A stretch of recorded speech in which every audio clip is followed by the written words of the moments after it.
A timely movement of materials on slippery floor is a critical element to an efficient seafood manufacturing operation. The industry are looking at an AGV, but don't want the wire guides, magnetics, and the visual marks that come with it. They need flexibility to be able to change the routes easily and frequently. In this presentation, I'd like to explain a novel solution that can satisfy those requirements.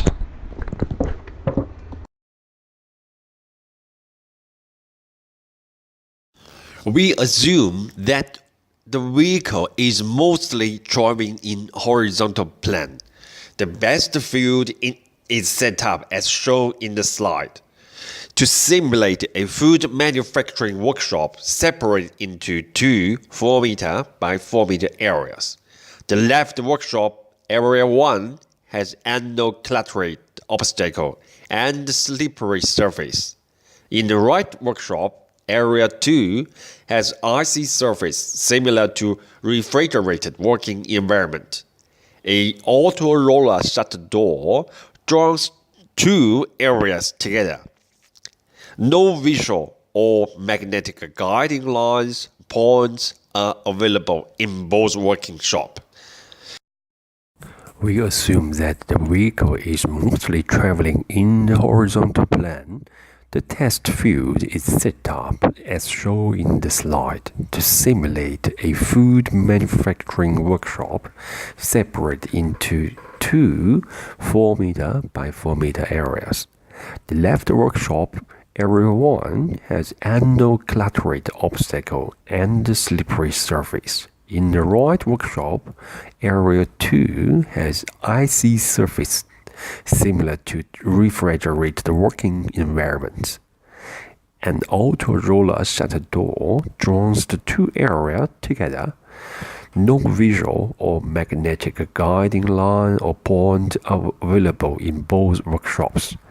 AGV has 3 tasks: run from A to loading area B and must avoid the cluster obstacle.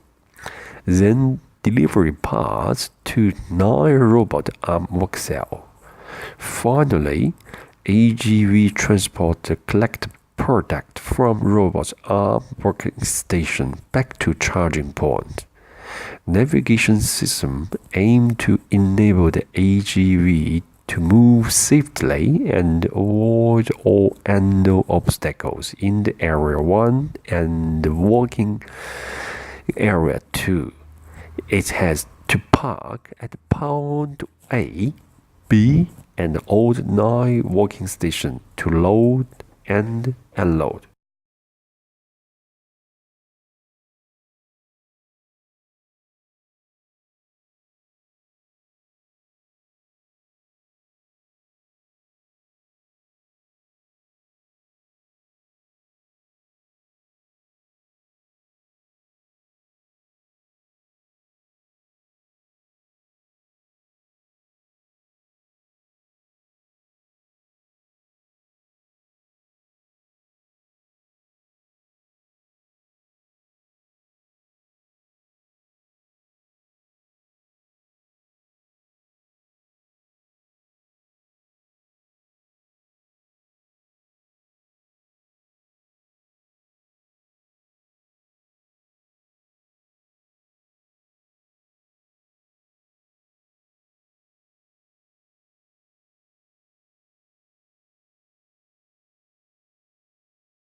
Let AGV run on ice, glass surface without losing the accuracy of the localization. An initial map with test field geometry information must be loaded previously.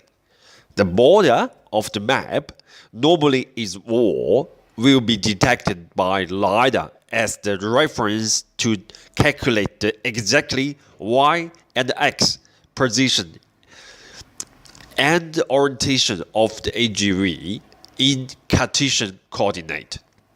The scope generates a rough orientation with 20 Hz frequency. Each of those will tell which wall the AGV is roughly facing at. Therefore, Lidar gives exactly perpendicular distance and angle to two connected walls.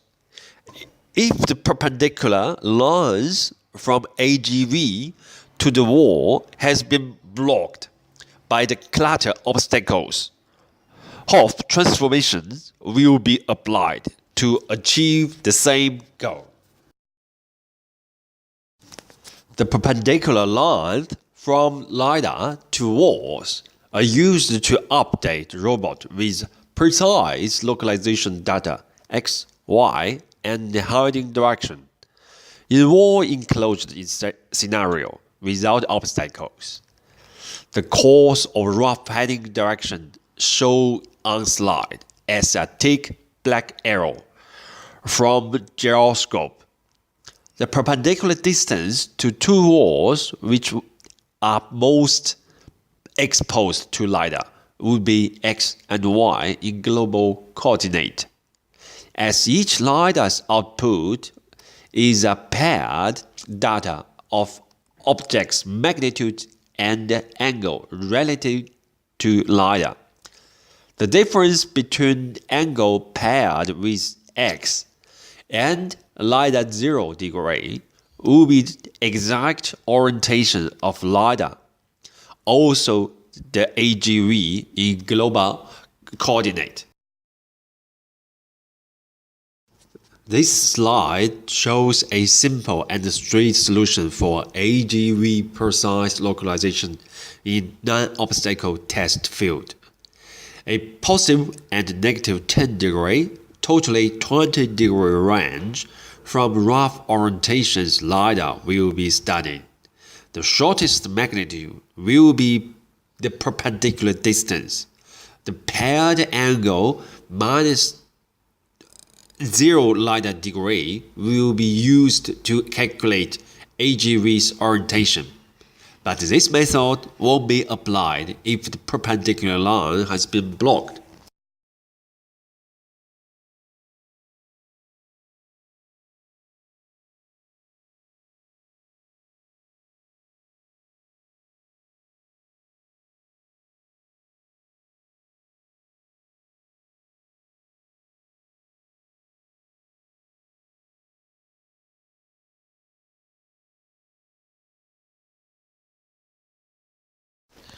Each pixel in the image space is transformed into a sine curve in the Hough space. The curve represents all the possible unidimensional lines that can be passing through the pixel in the image space. The accumulation of these intensities gave rise to peaks in the Hough space, which corresponds to the theta and the rho coordinates of the band in the image space. Here is a test scenario. Some obstacle block the perpendicular lines between Lidar and the wall in the left picture. The raw Lidar reading is shown in the right picture. In this slide, we can see the accumulation of this intensity gives rise to the peaks in the Hough space, which corresponds to the theta and the rho coordinates of the bands in the image space.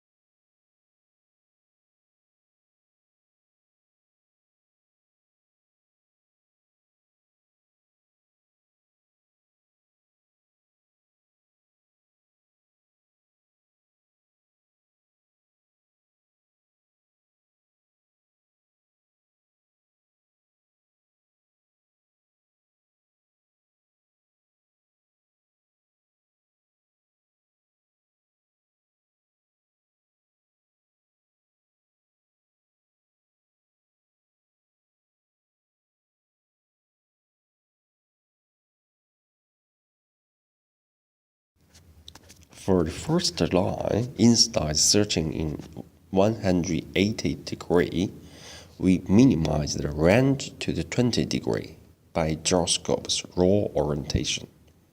For the second line, as we know, the second line should perpendicular to the first line, so the searching range can be minimized to minus or plus 5 degree plus 90 degree away from the first line. The method of minimizing the detecting range by applying roll orientation extracted from gyroscope were applied. This solution removes the bias from gyroscope output, including the drifting at low speed condition. There are other 4 methods applied to achieve the improvements. The second one use medium filter and the screen to reduce the noisy and false reading. The third one is increase the bin size. The time to fill and the search into the Hough's domain is proportional to the size of the Hough domain. Consider the mobile robot size is 300 mil by 300 mil, and the test field is 4 meter by 4 meter. Centimeter is the best suitable minimal length unit to represent robot's localization. The first method is calculate with fixed point instead floating point arithmetically. The fifth one is rewrite program into FPGA in contrast to traditional processor. Programming in FPGA can rewire the chip itself to implement algorithm in hardware.